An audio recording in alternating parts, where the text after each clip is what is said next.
December 3rd, 1944. The frozen mud of Lorraine, France. Sergeant Jake Morrison crouches behind the open turret of his M10 tank destroyer, watching German Panzer formations emerge from the tree line 800 yards distant. Through his binoculars, he counts 5 Panther tanks, their long 75mm guns tracking methodically across the American positions. Morrison's crew had heard the jokes from their own infantry. The M10, they called it the Wolverine, though German tankers had less flattering names, too lightly armoured, underpowered diesel engine, open-topped turret that left crews exposed to artillery fragments and winter cold. 3 weeks earlier, Morrison had overheard Wehrmacht prisoners discussing American tank destroyers with barely concealed contempt. Blechbüchse, they called them, tin cans. German intelligence assessments dismissed the M10 as a stopgap design, inferior to the purpose-built Jagdpanzer tank destroyers rolling from German factories. The numbers seemed to support their confidence. Panther frontal armour measured 100mm thick, sloped at 55 degrees to maximize effectiveness. The M10's own armour barely exceeded 1 inch at its thickest point. A 75mm Panther round could penetrate Morrison's vehicle from over a mile away. His 3-inch gun would struggle to damage a Panther's frontal armour even at close range. But Morrison knew something German tankers were about to discover. The M10 wasn't built to slug it out in armoured duels.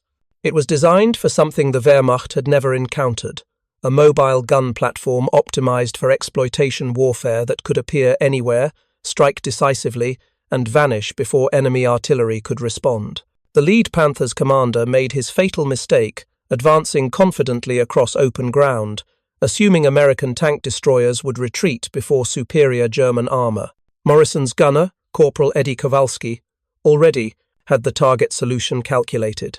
Range 760 yards, deflection minimal. The Panther's side armour, just 40mm thick, was about to meet 15 pounds of armour-piercing projectile travelling at 2,700 feet per second. If you're enjoying this deep dive into the story, hit the subscribe button and let us know in the comments from where in the world you are watching from today. The morning of August 7th, 1942, Fisher Body Division's Grand Blanc tank arsenal in Michigan began production of a vehicle that would challenge every assumption Wehrmacht tacticians held about American armour doctrine. The M10 tank destroyer emerged from an intellectual revolution in American military thinking, a fundamental reimagining of how mobile guns could exploit breakthroughs in enemy lines. General Leslie McNair, architect of the tank destroyer doctrine, had studied German blitzkrieg tactics with obsessive detail. His conclusion shocked conventional armour officers. American forces did not need heavy tanks to match German Panthers and Tigers in direct combat.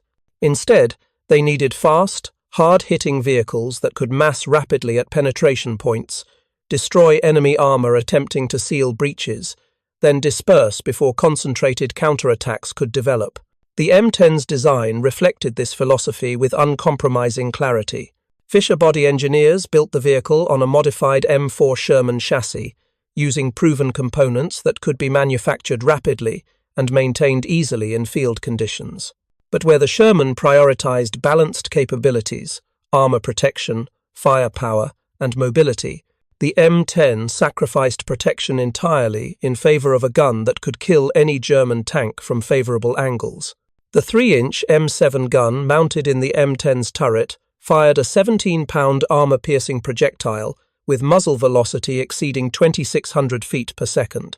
The kinetic energy delivered on target matched German 88mm guns that Wehrmacht tankers considered invincible. At ranges under 1,000 yards, the M7 could penetrate 4 inches of vertical armor plate, more than sufficient to defeat any German tank's side or rear protection. The engineering challenge had been immense. Mounting such a powerful gun in a relatively light vehicle required solving recoil problems that had troubled American ordnance designers since the Great War. The M7's recoil system used hydraulic cylinders and spring buffers that absorbed 30 tons of rearward force with each firing, allowing the gun to return to battery position within 2 seconds for rapid follow-up shots. Fisher Body's production lines reflected American industrial capacity that German planners consistently underestimated. The Grand Blanc facility could produce 18 M10s daily using assembly techniques borrowed from automotive manufacturing. Subcomponents arrived from hundreds of suppliers across the Midwest, each part manufactured to tolerances that ensured interchangeability between vehicles.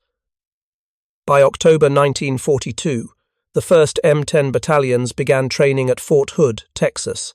Their doctrine emphasized mobility over protection, requiring crews to master tactics foreign to traditional armor warfare. Tank destroyers would not advance with infantry or engage in sustained firefights. Instead, they would race to threatened sectors, establish hasty firing positions, engage targets at maximum effective range, then withdraw immediately to alternate positions before enemy return fire could arrive. Lieutenant Jake Morrison arrived at Fort Hood in November, assigned to the 703rd Tank Destroyer Battalion as a platoon leader. His background as a competitive shooter translated well to gunnery training, but the tactical doctrine seemed counterintuitive to officers raised on conventional armor theory. Captain Raymond Hall, Morrison's company commander, spent hours explaining the intellectual framework behind tank destroyer operations. "We're not tanks," Hall emphasized during a midnight planning session in the Battalion Operations Center. "We don't hold ground. We don't provide close support to infantry. We kill enemy armor at decisive moments, then vanish before they can concentrate force against us." The training scenarios reinforced this philosophy relentlessly. Morrison's platoon would receive warning orders of enemy armored penetration, then race cross-country to intercept. Speed of response mattered more than formation integrity. The first M10 to reach firing positions could engage targets while they remained exposed during their own advance. Subsequent arrivals would occupy alternate positions, creating crossfire that made enemy maneuver suicidal. Gunnery training emphasized first-round hits at ranges exceeding 1,000 yards. Morrison's gunner, Corporal Eddie Kowalski, a former machinist from Pittsburgh, demonstrated natural talent for calculating deflection and elevation. The M10's optical rangefinder provided accurate distance measurements, but reading terrain, estimating target speed, and compensating for crosswinds required instinctive judgment that only combat would fully develop. The 3-inch gun's ammunition offered tactical flexibility that German tank destroyers lacked. Armor-piercing projectiles could defeat heavy armor at long range. High-explosive shells devastated infantry and soft-skinned vehicles. White phosphorus rounds created smoke screens that masked withdrawal movements. Each M10 carried 54 main gun rounds, carefully stowed in racks designed to prevent sympathetic detonation if enemy fire penetrated the fighting compartment. Morrison's crew spent December mastering the vehicle's peculiar characteristics. The General Motors diesel engine produced only 375 horsepower, significantly less than the gasoline engines powering Sherman tanks. But the diesel offered crucial advantages for tank destroyer operations. Fuel consumption ran 40% lower than comparable gasoline engines, extending operational range to 200 miles without refueling. More importantly, diesel fuel proved far less flammable than gasoline, reducing catastrophic fire risks when vehicles absorbed enemy hits. The open-topped turret that German intelligence analysts dismissed as a fatal weakness actually enhanced crew survivability during the ambush tactics tank destroyers employed.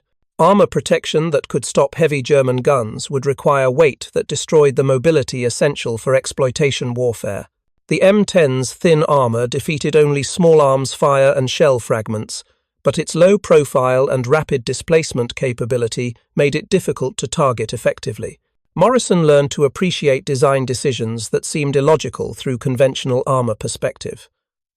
The turret rotated 360 degrees, albeit slowly, allowing engagement of targets from any direction without repositioning the entire vehicle.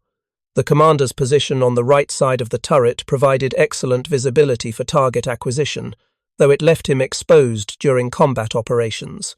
By March 1943, the 703 Tank Destroyer Battalion had completed training and received deployment orders for North Africa. Morrison's platoon loaded their M10s aboard railway cars bound for East Coast ports, beginning the journey that would test American tank destroyer doctrine against German armor in actual combat. The Atlantic crossing took 19 days, with Morrison's battalion crammed aboard a Liberty ship that rolled violently through winter storms. Crews lived in the holds beside their vehicles, maintaining weapons and equipment while the ship ploughed through submarine-infested waters toward Casablanca. North African combat would provide the first operational test of tank destroyer capabilities against experienced Wehrmacht armor units. German forces in Tunisia fielded the latest Panzer IV variants with long 75mm guns, along with the first Tiger tanks whose reputation had spread terror through Allied ranks. American commanders needed to know if their tank destroyer doctrine could produce results, or if McNair's theories would collapse under German armoured assault. Morrison's battalion disembarked at Casablanca on April 2, 1943, immediately moving east toward the fighting in Tunisia. The M10s performed flawlessly during the road march, their diesel engines maintaining steady power output across 200 miles of desert terrain. German reconnaissance aircraft tracked the battalion's movement, feeding intelligence to Wehrmacht tank units preparing defensive positions. The tactical situation favoured tank destroyer operations perfectly. German armour had concentrated near Medjez el Bab, blocking the approaches to Tunis. American infantry divisions needed to break through these positions, but German Panthers and Tigers dominated every avenue of advance. Tank destroyer battalions would provide the mobile firepower necessary to suppress enemy armour during the breakthrough phase. Morrison received his first combat mission on April 9th. Intelligence reported German tanks massing near Hill 209, preparing to counterattack American positions. The 703 Tank Destroyer Battalion would race to intercept, engaging enemy armour before it could disrupt the infantry advance. The approach march tested every aspect of training. Morrison's platoon moved cross-country in column formation, maintaining radio silence while navigating by dead reckoning. Artillery fire erupted ahead, indicating that German forces had detected American movement and were attempting to interdict approach routes. At 1400 hours, Morrison's lead M10 crested a low ridge and spotted German armour advancing through a valley below. He counted 8 Panzer IVs moving in assault formation, their guns tracking methodically across suspected American positions. The range measured 1,100 yards, extreme but manageable for the 3-inch gun. Morrison's gunner, Kowalski, acquired the lead Panzer in his optical sight. The German tank was buttoned up, commander sealed inside the turret for protection against artillery fragments. This gave Morrison's crew precious seconds to achieve firing solution before the enemy detected their position. The first round left the M10's gun with a sharp crack that echoed across the valley. Morrison watched through binoculars as the armour-piercing projectile struck the Panzer IV's turret side, penetrating the relatively thin armour and detonating the ammunition stored inside. The German tank erupted in a pillar of flame and black smoke, turret separating from the hull and tumbling into a gully beside the road. The remaining panzers immediately halted and began searching for the source of fire, but Morrison had already ordered his driver to reverse slope, backing the M10 below the ridge crest where German return fire could not reach. The platoon's 2nd and 3rd M10s occupied alternate firing positions 300 yards distant, engaging targets while Morrison's crew reloaded. The engagement lasted 11 minutes. Morrison's platoon destroyed 5 Panzer IVs and forced the remaining German tanks to withdraw behind a smokescreen. The M10s suffered no casualties, withdrawing to predetermined rally points before German artillery could bracket their positions. Battalion operations officers compiled after-action reports with barely concealed satisfaction. Tank destroyer doctrine had worked exactly as designed. Mobile gun platforms had appeared at the decisive point, delivered overwhelming firepower, and withdrawn before enemy forces could develop effective response. German armour attempting to counterattack American infantry had been destroyed or dispersed, allowing the breakthrough to continue. Morrison's personal assessment proved more nuanced. The engagement had validated M10 firepower and mobility, but revealed vulnerabilities that training had not fully addressed. The open turret left crews exposed to artillery fragments and small arms fire. German infantry, equipped with Panzerfaust rockets, could destroy M10s at close range. Most critically, the thin armor offered no protection if enemy tanks achieved firing position first. These limitations would become increasingly apparent as Allied forces advanced into Italy and northwest Europe, where German defenders occupied prepared positions with excellent fields of fire. Tank destroyer crews would need to employ tactical brilliance to compensate for protection deficiencies, using terrain and mobility to offset the armor advantages German tanks possessed. The 703 Tank Destroyer Battalion participated in 23 engagements during the final month of the Tunisia campaign. They destroyed 41 confirmed German tanks while losing 7 M10s to enemy action. The exchange ratio favored American forces decisively, validating the fundamental concept behind tank destroyer doctrine, even as individual engagements revealed areas requiring refinement. German intelligence analysts studying destroyed M10s reached conclusions that would prove catastrophically wrong. They correctly identified the vehicle's weak armor and open turret as vulnerabilities, but they failed to appreciate the tactical doctrine that made these apparent weaknesses irrelevant. Wehrmacht armor officers assumed American tank destroyers would fight defensively from prepared positions, where German guns could engage them at leisure. The reality would prove far different. M10 battalions operated offensively, appearing at unexpected locations to deliver devastating fire, then withdrawing before German forces could respond effectively. This exploitation warfare represented something German tactical doctrine had not anticipated. Mobile firepower, unencumbered by the need to hold terrain or provide sustained support. Morrison's combat experience through the summer of 1943 reinforced lessons that would shape American tank destroyer employment for the remainder of the war. Speed of response mattered more than armor protection. First-round gunnery accuracy determined survival. Most importantly, crews needed to resist the temptation to engage in prolonged firefights, where German armor's superior protection would eventually prevail. The Italian campaign that began in September 1943 provided new challenges for tank destroyer operations. The mountainous terrain restricted maneuver and created choke points where German defenders could concentrate fire. M10 platoons found themselves operating in an environment that negated many advantages their vehicles possessed, confined to roads where ambush was inevitable and withdrawal routes were limited. Morrison's battalion landed at Salerno on September 10th, immediately moving inland to support infantry divisions struggling to expand the beachhead.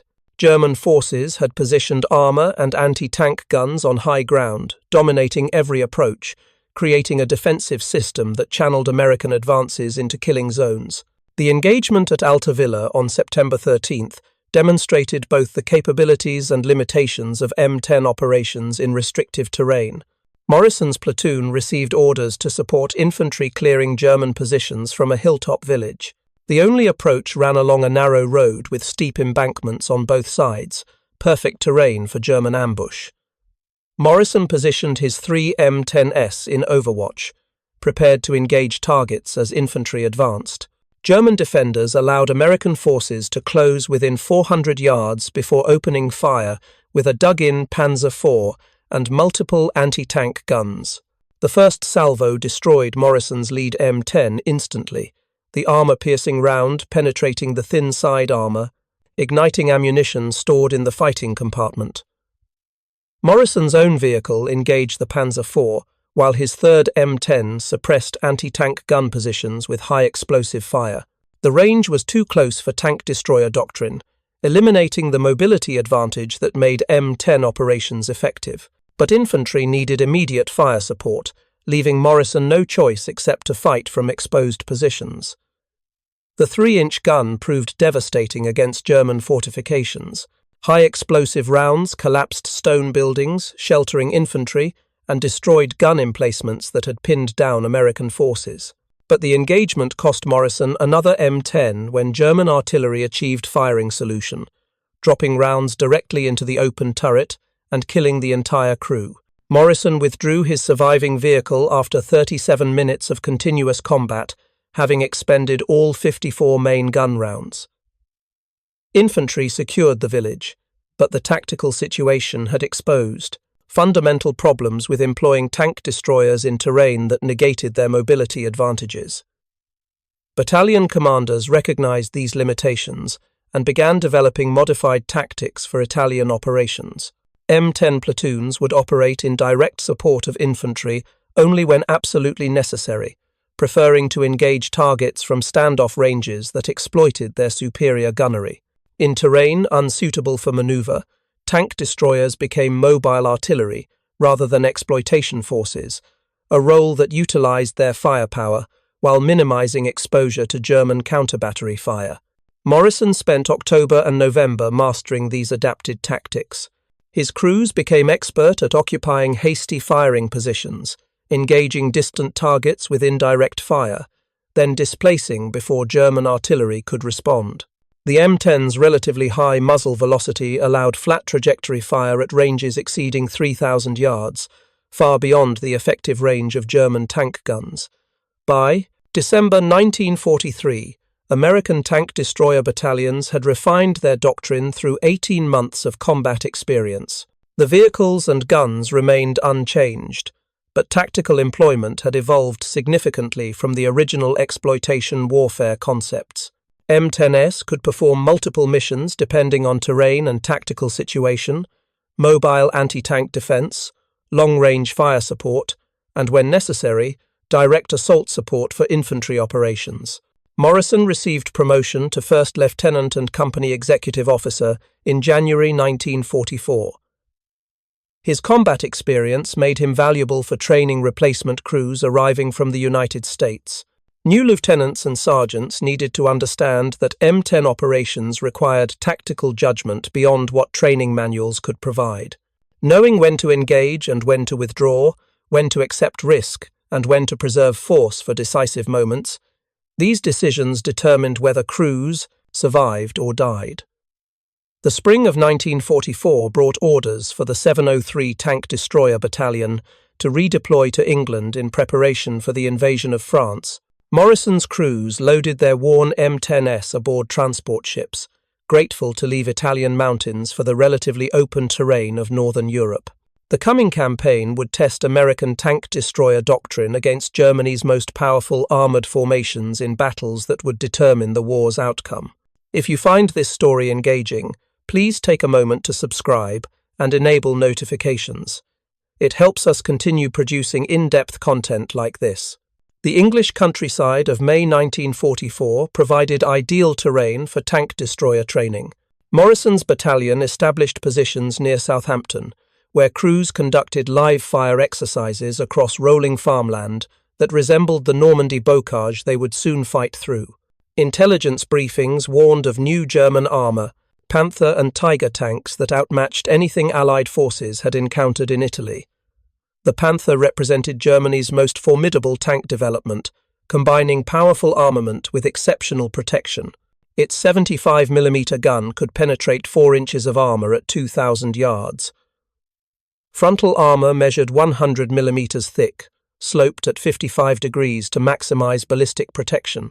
American tank and tank destroyer crews faced the prospect of engaging vehicles that could kill them from ranges where return fire was ineffective against German armour. Morrison studied intelligence assessments with growing concern.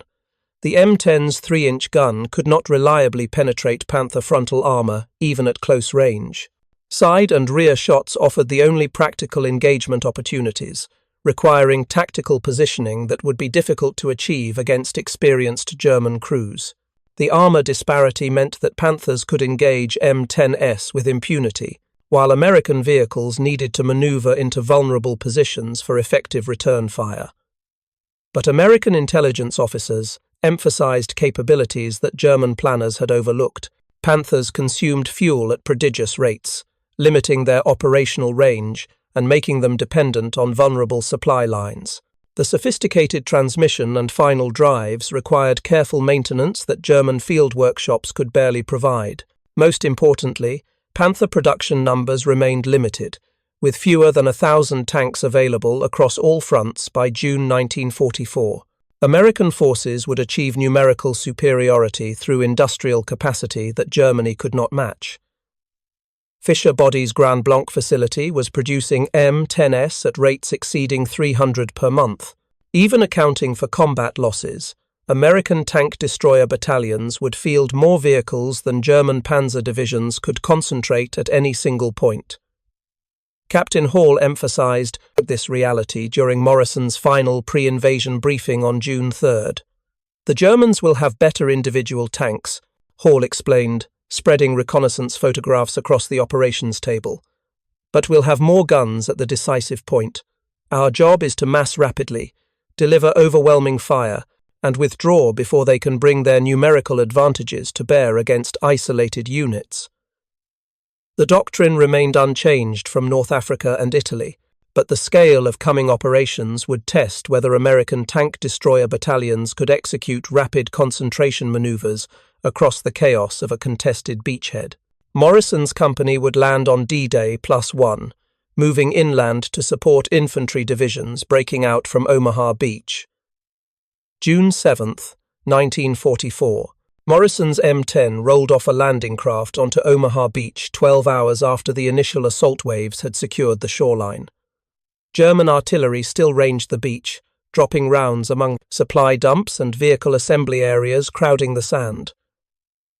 Morrison's driver accelerated toward the bluffs, seeking cover from the observed fire that claimed vehicles every few minutes. The Normandy bocage presented terrain unlike anything Morrison had encountered in North Africa or Italy. Ancient hedgerows divided the countryside into small fields, surrounded by earthen banks topped with dense vegetation.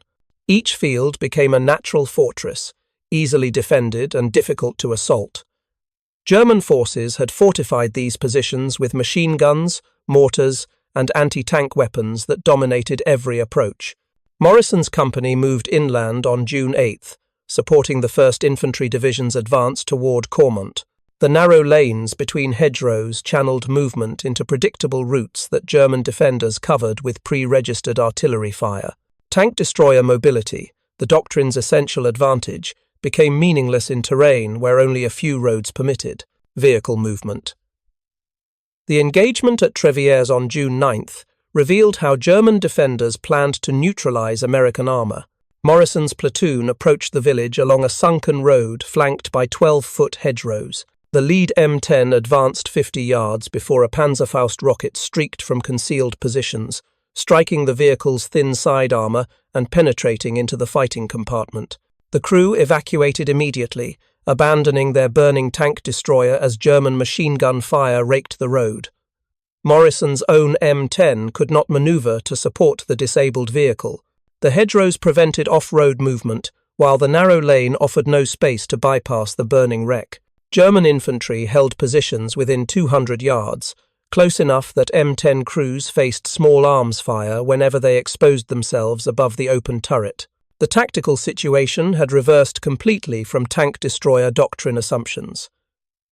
Instead of mobile guns, engaging targets at long range then withdrawing rapidly, Morrison's crews found themselves fighting from static positions against infantry they could barely see. The 3-inch gun proved effective against fortified positions, collapsing stone buildings and destroying hedgerow emplacements with high explosive fire. But this was artillery work, not the exploitation warfare tank destroyers were designed to perform. American forces required 6 days to advance 4 miles through the bocage.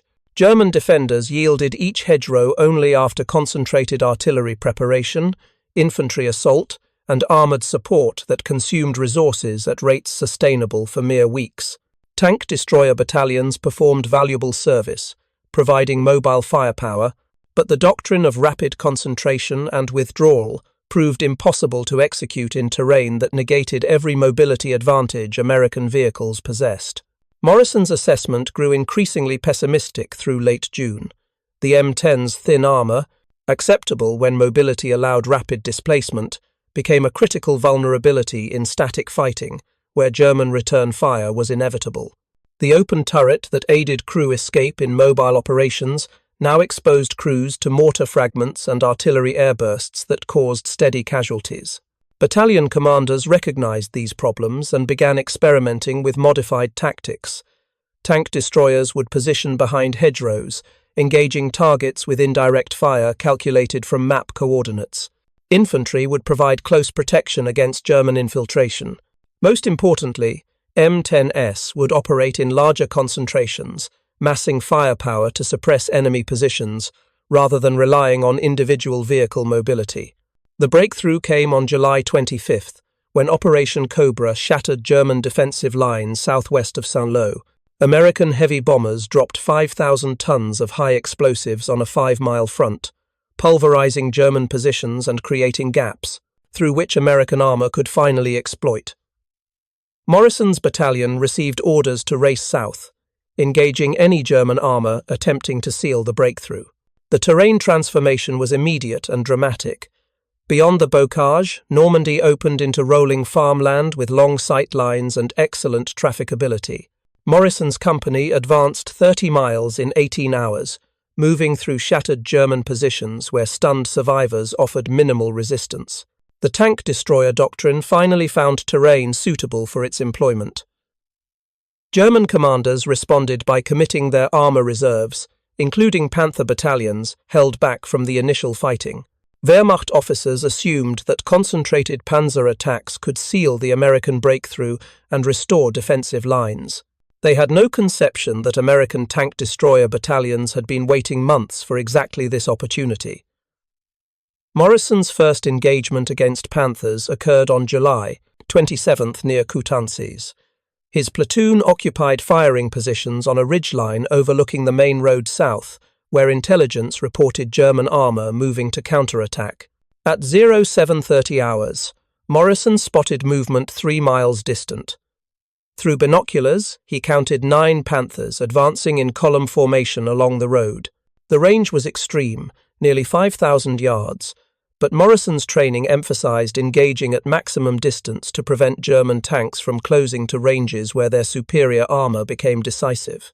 He ordered his gunner to prepare for long-range fire, using high-explosive rounds to range on target before switching to armor-piercing ammunition. Kowalski's first round fell short by 200 yards, throwing up a geyser of dirt beside the road. The second round landed directly in front of the lead Panther, causing the entire column to halt while German commanders assessed the threat. This gave Morrison's other 2 M10s time to achieve a firing solution, creating a concentration of fire that German doctrine had not anticipated.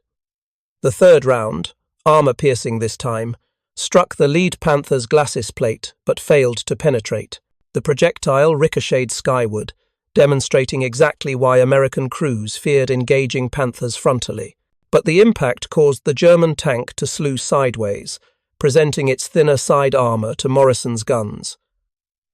Kowalski's follow-up shot struck the Panther's turret side at the ammunition stowage point. The 15-pound projectile penetrated the 40mm armor and detonated the propellant charges stored inside. The explosion was catastrophic, turret and hull separating as flames erupted from every hatch and viewport. Secondary explosions followed as main gun ammunition cooked off, turning the 60-ton tank into a funeral pyre visible for miles. The remaining Panthers immediately deployed off the road, seeking cover, while their commanders located the American firing positions. But Morrison had already ordered displacement, his 3 M10s backing down the reverse slope and racing to alternate positions 800 yards west. The entire movement required 90 seconds, demonstrating the mobility advantage that made tank destroyer doctrine effective. From their new positions, Morrison's platoon engaged the dispersed Panthers at ranges between 1,500 and 2,000 yards. The German tanks returned fire, their superior optics allowing accurate ranging despite the distance.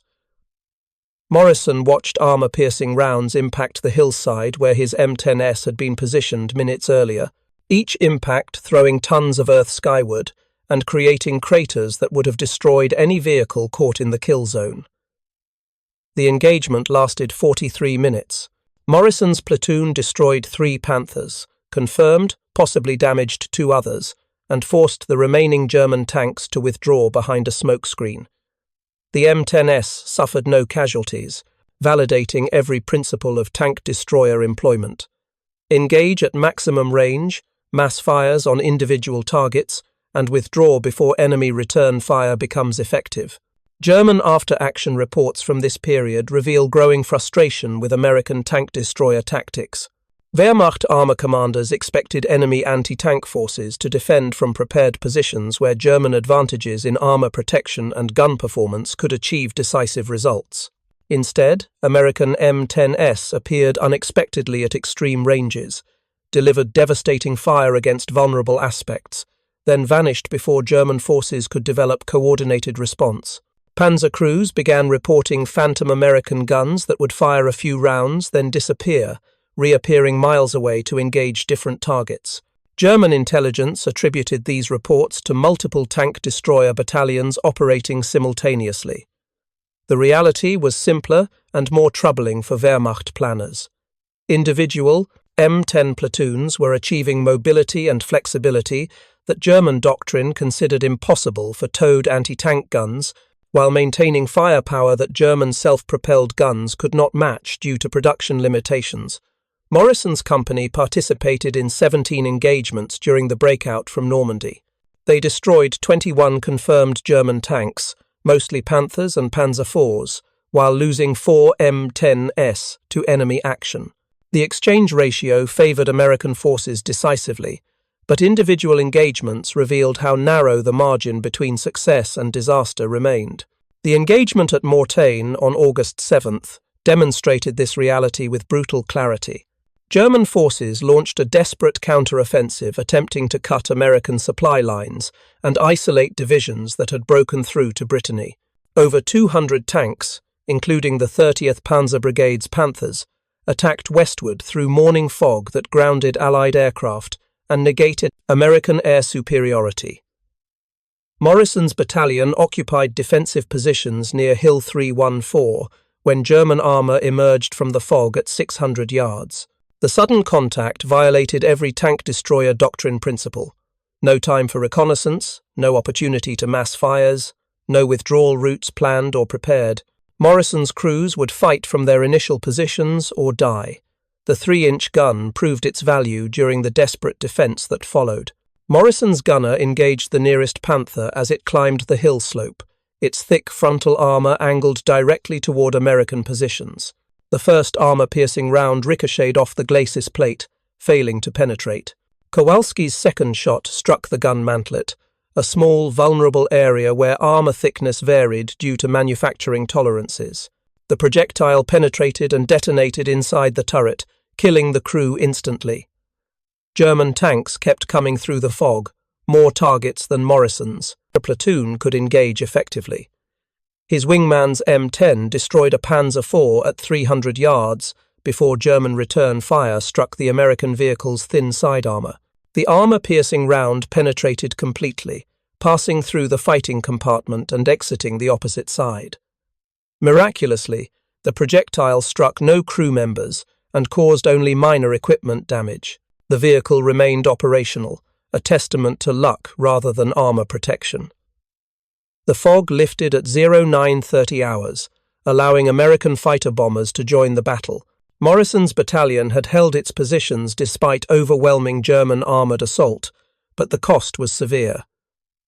7 M10s destroyed, 19 crew members killed or wounded. The surviving vehicles had expended nearly all main gun ammunition during 4 hours of continuous combat. German losses were catastrophic. The 30th Panzer Brigade lost 43 tanks at Mortain, including 26 Panthers destroyed or abandoned.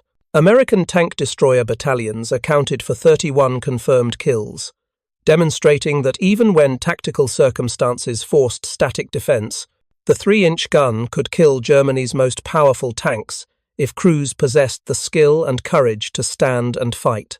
Wehrmacht intelligence analysts studying the Mortain engagement reached conclusions that contradicted their initial dismissal of American tank destroyer capabilities. The M10's apparent weaknesses, thin armor and open turret, had not prevented it from destroying German tanks at ratios exceeding 3-to-1. The Americans had developed tactics that exploited mobility and firepower while minimizing exposure to return fire, creating a system that German doctrine could not effectively counter. By September 1944, German armor commanders were issuing tactical bulletins, warning against engaging American tank destroyers under any circumstances that offered the enemy favorable positioning. Wehrmacht officers, who had initially mocked the M10 as underpowered and underarmored, now ordered their crews to avoid contact unless they possessed overwhelming numerical superiority or favorable tactical conditions. Morrison's battalion advanced across France through August and September, following retreating German forces toward the Reich frontier. The pursuit phase offered ideal conditions for tank destroyer operations. German armor attempting to delay American advances would establish hasty defensive positions, only to face massed M10 fire from unexpected directions. The 3-inch guns could engage at ranges where German return fire was ineffective, forcing Wehrmacht units to withdraw repeatedly or face annihilation. The campaign statistics told the story with mathematical precision. American tank destroyer battalions destroyed over 800 German tanks during the breakout and pursuit from Normandy to the German border. M10s accounted for approximately 60% of these kills, with the remainder divided between towed anti-tank guns and other armoured vehicles. German forces destroyed or disabled 212 M10s during the same period, creating an exchange ratio of nearly 4-to-1 favouring American forces. But the strategic implications extended beyond simple casualty counts. Every German tank destroyed represented irreplaceable combat power that Reich industry could not regenerate. Panther production peaked at 350 units per month during summer 1944, barely sufficient to replace combat losses, much less expand armoured formations. American M10 production exceeded this rate while maintaining output of Sherman tanks, self-propelled artillery, and other armoured vehicles. German commanders faced impossible mathematics. Their tank forces were being destroyed faster than factories could build replacements, while American armour strength grew monthly despite combat losses. The industrial disparity that German planners had dismissed before the war was crushing Wehrmacht armoured forces through sheer material superiority. Morrison received promotion to captain and company command in October 1944. His combat experience made him one of the battalion's most effective leaders, someone who understood tank destroyer doctrine's intellectual framework while possessing practical knowledge of how to keep crews alive in situations where doctrine provided no clear guidance. The Lorraine campaign that began in November presented terrain and tactical conditions that tested every lesson Morrison had learned. German forces had established defensive lines along a series of fortified towns and villages, using Panthers and Tigers in static positions that maximized their armor advantages while negating American mobility benefits. Wehrmacht commanders had finally developed tactics effective against tank destroyers, forcing M10s to assault-prepared positions where German guns could engage at close range. December 3, 1944. Morrison crouched behind his M10's open turret, watching those 5 Panthers emerge from the tree line near Falquemont. The tactical situation represented everything tank destroyer doctrine warned against. German tanks occupying advantageous terrain, forcing American vehicles to maneuver across open ground into prepared killing zones, range favouring German guns. No opportunity for the rapid displacement that made M10 operations effective. But American infantry needed immediate support to prevent German armour from overrunning their positions. Morrison had no choice except to engage from disadvantageous circumstances, relying on crew skill and aggressive tactics to offset the Panthers' material advantages. He ordered his 3 M10s to advance in line abreast, maximizing firepower while spreading targets across the German field of fire. The Panthers held their positions, commanders confident that American tank destroyers would be destroyed before achieving effective range. This confidence would prove their fatal mistake. Morrison's M10s closed to 760 yards before Kowalski fired the opening shot. The armour-piercing round struck the lead Panther's side armour as it pivoted to track Morrison's vehicle. The 15-pound projectile, travelling at 2,700 feet per second, punched through the 40mm armour plate and detonated inside the crew compartment. The explosion killed 4 of the 5-man crew instantly. The surviving loader evacuated through the turret hatch, his uniform ablaze. The remaining Panthers opened fire immediately, their 75mm guns accurate at ranges exceeding 2,000 yards. Morrison watched the first German round impact 20 feet ahead of his M10, throwing a geyser of frozen mud across his bow. The second round passed overhead with a sound like tearing canvas, missing by inches. Kowalski was already tracking the second Panther, his optical sight centered on the enemy turret. The 3-inch gun fired again, recoil shaking the entire vehicle. Morrison saw the impact, armor-piercing round striking the Panther's gun mantlet and ricocheting upward. The deflected projectile failed to penetrate, demonstrating the challenge American crews faced engaging German tanks frontally. But the impact disabled the Panther's main gun, jamming the elevation mechanism and leaving the German crew unable to return fire. Morrison's wingman engaged this target while Morrison's own gunner acquired the third Panther. The engagement had become a running gun battle, both sides maneuvering for advantage while exchanging fire at ranges where every shot could be lethal. The third Panther attempted to flank Morrison's position, racing across open ground to achieve side shots against the thinly armoured M10s. This movement exposed the German tank's own side armour to Morrison's guns. Kowalski's next shot struck the Panther's lower hull, penetrating the 30mm belly armour and igniting ammunition stored in the sponson. The explosion was immediate and catastrophic, the 60-ton tank lurching to a stop as flames erupted from every opening. 2 Panthers remained operational, their commanders now recognizing that American tank destroyers possessed capabilities German intelligence had failed to document. Rather than press the attack, the surviving German tanks withdrew behind a smoke screen, abandoning their advantageous positions, rather than face continued engagement with weapons that could kill them from ranges previously considered safe. Morrison ordered his platoon to hold position rather than pursue. Tank destroyer doctrine emphasized knowing when not to fight. German tanks withdrawing into prepared positions would possess every advantage. Better to hold the ground gained and allow the enemy to escape than risk casualties pursuing into unknown defences. The engagement lasted 8 minutes. Morrison's platoon had destroyed 3 Panthers and disabled 4th, forcing German armour to abandon positions threatening American infantry. The M10s suffered no casualties, though Morrison's own vehicle bore fresh scrapes where German rounds had passed within feet of his turret. The tactical after-action analysis revealed why the engagement succeeded despite violating standard doctrine. Morrison had closed rapidly to ranges where the 3-inch gun could penetrate Panther armour while accepting risks that conservative commanders would consider suicidal. His crews possessed gunnery skills that made first-round hits possible at combat ranges where margins for error did not exist. Most importantly, Morrison understood that tank destroyer operations required aggressive action when circumstances demanded, even when those circumstances seemed to favour enemy forces.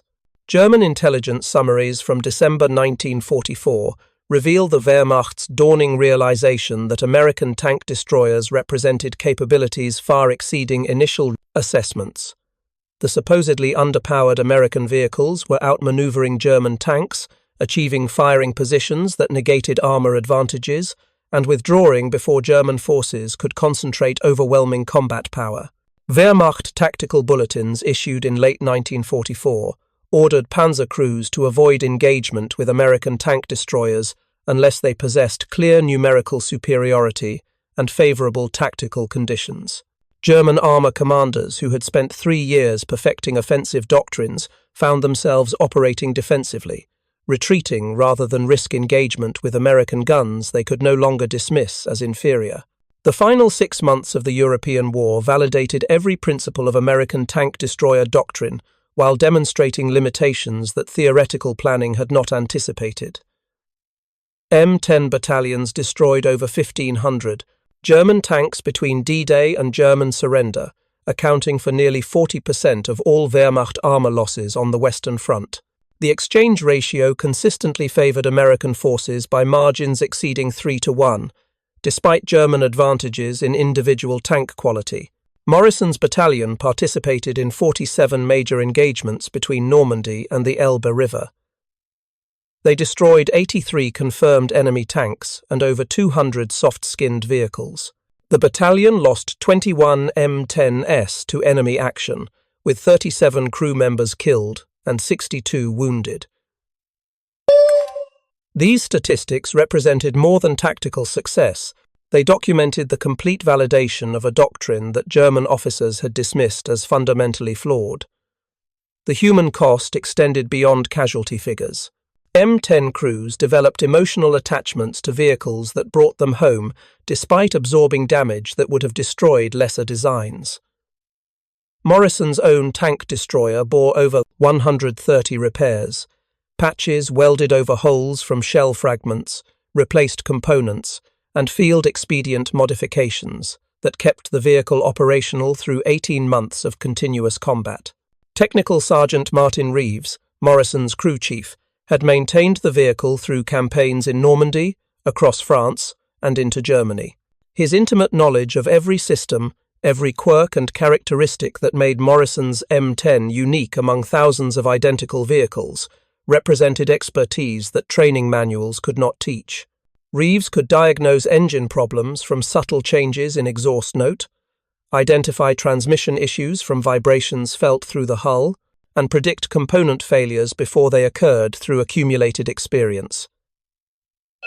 These bonds between crews and their vehicles transcended normal military relationships. Tank destroyer crews spoke of their M10s with affection reserved for living companions, crediting the vehicle's designers with technical decisions that had saved their lives.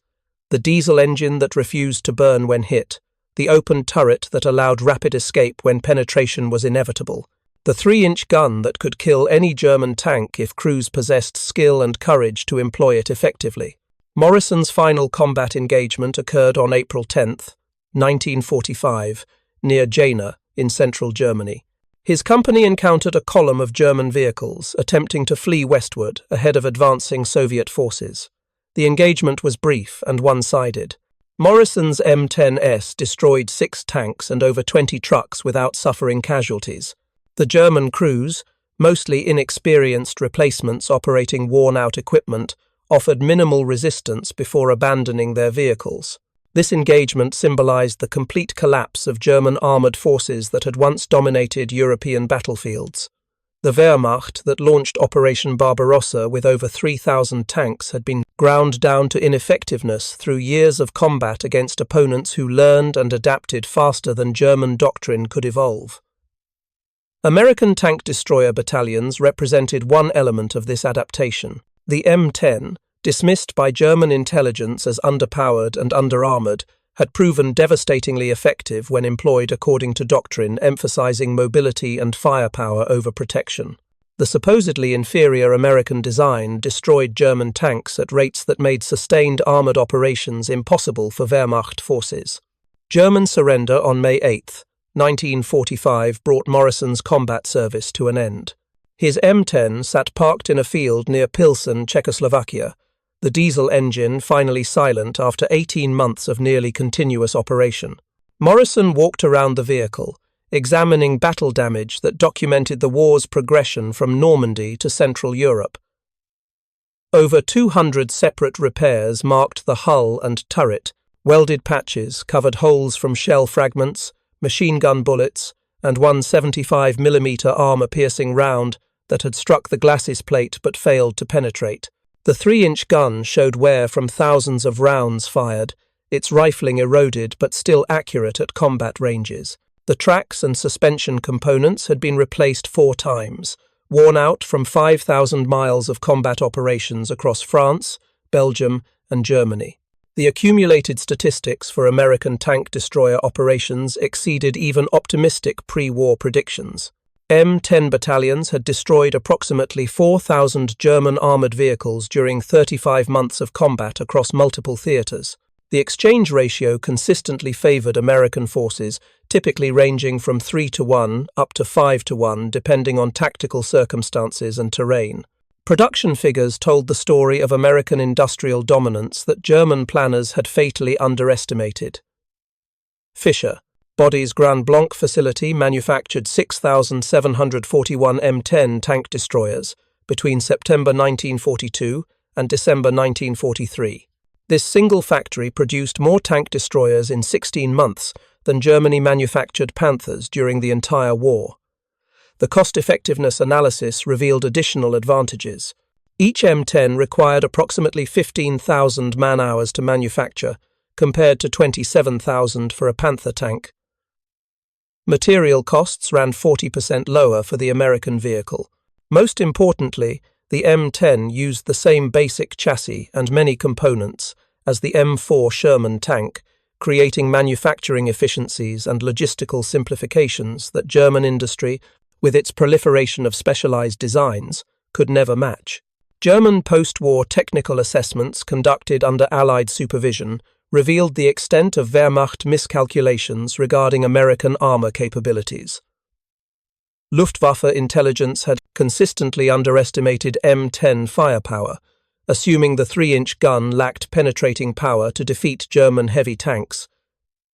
Combat results proved this assessment catastrophically wrong. The M7 gun could penetrate Panther side armor at ranges exceeding 1,500 yards and Tiger rear armor at over 1,000 yards.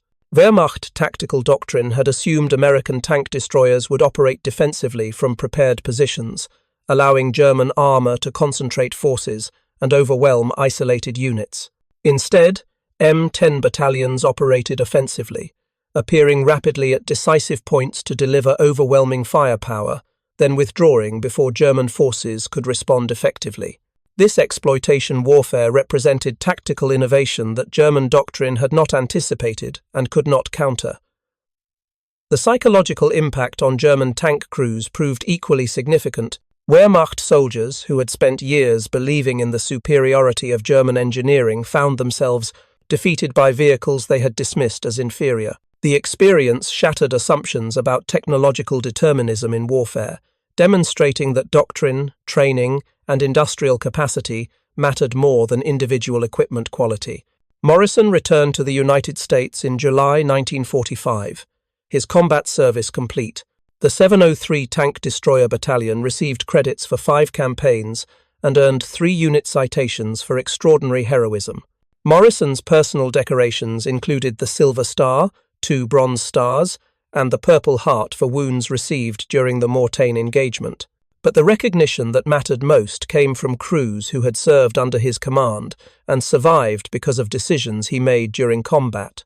23 men from Morrison's company returned home to families they might never have seen if Morrison had been less skilled or more reckless in employing his platoon during circumstances where margins between success and disaster did not exist. The M10 tank destroyer served with distinction through the remainder of 1945, participating in operations against Japan before war's end in August. Post-war evaluations confirmed what combat had already demonstrated. The M10 represented one of the most successful weapons systems developed during World War II, achieving strategic impact far exceeding its modest production costs and technical specifications. The lessons learned from M10 operations influenced American armor doctrine for decades. The concept of mobile firepower optimized for exploitation warfare rather than sustained combat became central to Cold War tank destroyer and armored cavalry development.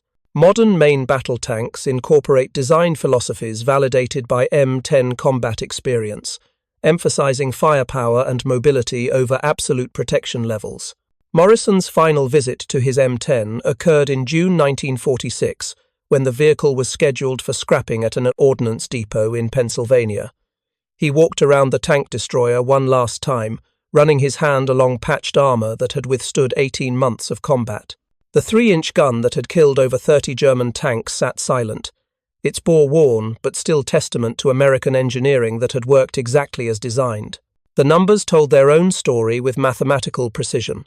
6,741 M10s manufactured, 4,000 German tanks destroyed. Exchange ratios consistently favoring American forces by margins of 3-1 or better. These statistics documented not just tactical success, but the validation of doctrine that German intelligence had dismissed as fundamentally flawed. German tank crews, who had laughed at America's supposedly underpowered tank destroyer, learned through brutal experience that assumptions about technological superiority meant nothing when doctrine, training, and industrial capacity favored their opponents. The M10's thin armor and open turret, weaknesses that Wehrmacht analysts identified correctly, proved irrelevant when American crews employed the vehicle, according to principles emphasizing mobility and firepower over protection. The 3-inch gun that German officers had dismissed as inadequate destroyed Panthers, Tigers, and every other tank in Wehrmacht inventory when American crews achieved favorable firing positions. The diesel engine that seemed underpowered provided reliability and fuel efficiency that kept M10 battalions operational, while German armor formations stalled for lack of gasoline. The open turret that appeared vulnerable allowed crew escapes that saved hundreds of lives when vehicle penetration was inevitable. Morrison understood that the M10's success reflected something larger than good equipment design. It demonstrated that American military institutions could develop innovative doctrine, train crews to implement that doctrine effectively, and produce weapons optimized for actual combat requirements rather than peacetime assumptions. These capabilities, more than individual weapons characteristics, determined outcomes when industrial democracies fought totalitarian regimes. Standing beside his worn tank destroyer in the Pennsylvania summer heat, Morrison reflected on 18 months of combat that had transformed him from a peacetime lieutenant into a veteran company commander. The M10 had carried him through campaigns that destroyed German armor as an effective fighting force, validating every principle of tank destroyer doctrine while revealing limitations that peacetime theorists could never have anticipated. The vehicle would be cut apart for scrap metal within days, its steel recycled for peacetime production. But the lessons learned from M10 operations would persist, informing American armor doctrine and equipment development through decades of Cold War confrontation and beyond. The Germans, who had laughed at America's underpowered tank, the destroyer had discovered, too late, that mockery meant nothing when 3-inch guns were killing Panthers. Thank you for watching. For more detailed historical breakdowns, check out the other videos on your screen now, and don't forget to subscribe.